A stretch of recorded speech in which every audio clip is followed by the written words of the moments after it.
اب وہ چارپائی پکڑنے والا شخص کھڑا ہوا اور سارے مجموعے کو مخاطب ہو کر بولا کہ اصل بات یہ ہے کہ میں نے مرنے والے سے 15 لاکھ لینا نہیں بلکہ اس کے 15 لاکھ دینے ہیں۔ میں جنازہ نہیں پڑھنے دوں گا جب تک میرے پیسے نہیں دے دیے جاتے۔ یہ موضوع ہے ہماری آج کی ویڈیو کا۔ لیکن ایک علاقے میں ایک بابا جی کا انتقال ہو گیا، جنازہ تیار ہوا اور جب اٹھا کر قبرستان لے جانے لگے تو ایک آدمی آگے آیا اور چارپائی کا ایک پاؤں پکڑ لیا اور بولا کہ مرنے والے نے میرے 15 لاکھ دینے ہیں، پہلے مجھے میرے پیسے دے دو پھر اس کو دفن کرنے دوں گا۔ اب تمام لوگ کھڑے تماشا دیکھ رہے ہیں۔ بیٹوں نے کہا کہ مرنے والے نے ہمیں تو کوئی ایسی بات نہیں کی کہ وہ مقروض ہے، اس لیے ہم پیسے نہیں دے سکتے۔ متوفی کے بھائیوں نے کہا کہ جب بیٹے ذمہ دار نہیں تو ہم کیوں دیں؟ اب سارے کھڑے ہیں اور اس نے چارپائی پکڑی ہوئی ہے۔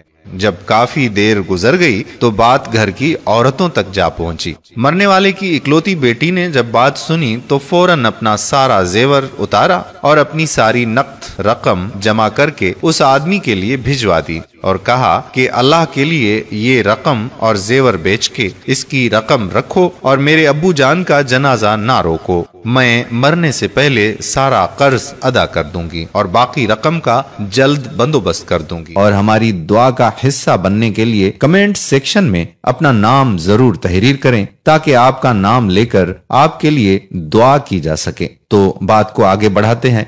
اب وہ چارپائی پکڑنے والا شخص کھڑا ہوا اور سارے مجموعے کو مخاطب ہو کر بولا کہ اصل بات یہ ہے کہ میں نے مرنے والے سے 15 لاکھ لینا نہیں بلکہ اس کے 15 لاکھ دینے ہیں، اور اس کے کسی وارث کو میں جانتا نہ تھا تو میں نے یہ کھیل رچایا۔ اب مجھے پتا چل چکا ہے کہ اس کی وارث ایک بیٹی ہی ہے اور اس کا کوئی بیٹا یا بھائی کوئی وارث نہیں ہے، لہٰذا میں یہ رقم اس کی بیٹی کے حوالے کرنا چاہوں گا۔ اب بھائی منہ اٹھا کے اس شخص کو دیکھ رہے ہیں اور بیٹے بھی شرمندگی سے اسے دیکھ رہے ہیں۔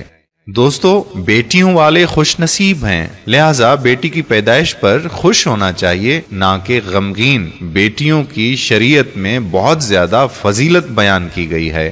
اگر آپ کو ہماری آج کی یہ ویڈیو پسند آئی ہے تو مزید تھوڑی سی زحمت کریں اور اپنے دوستوں کے ساتھ بھی اس کو شیئر کریں۔